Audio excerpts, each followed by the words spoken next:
se ne vozim, nakon godine, da se isto ima. Jesmo li sretni, jesmo rane, mi godine, da se ide nama. Hajduki! Godine prolaze, ali Bajaga još uvijek isti. U čemu tajna? Pa muzika je takav jedan posao, ja volim to da radim i puno sviramo, evo mi smo pre manje od 2 dana došli iz San Franciska.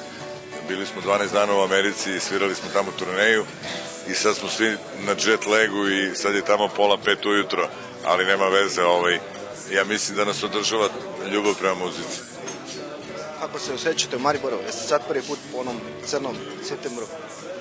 Da, prvi put posle toga. Ja jako volim da dođem u Maribor. To je jedina stvar koja nije baš onako u lepom sećanju ostala u vezi Maribora.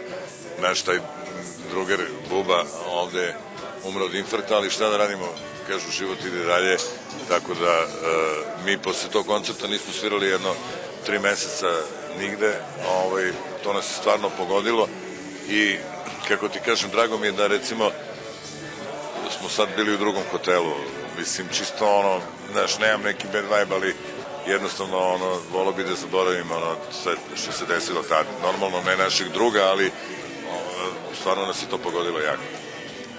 Kakvi su planovi?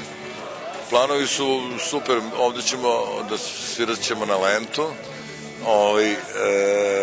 na zatvaranju i eto, vrlo brzo za možda 2 meseca smo ili mesec i po dana ponovo u Mariboru, a ovih dana radimo pesmu za novi album. Došli smo iz Amerike, imamo još koncerata i u Srbiji, i u Hrvatskoj, i u Bosni.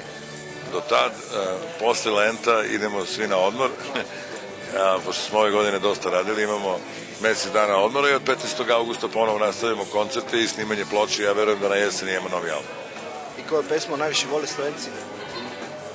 Ma ne, Slovenci vole muziku, tako da, kako kad, a ja volim da sviram u Sloveniji. Ali evo, recimo, večeras ćemo svirati tu jedno što sam ja pokušao da napravim s jednom mojom prijateljicom na slovenačkom i svirat ćemo i slovenačku reč večeras. To smo već slušali u Križankama.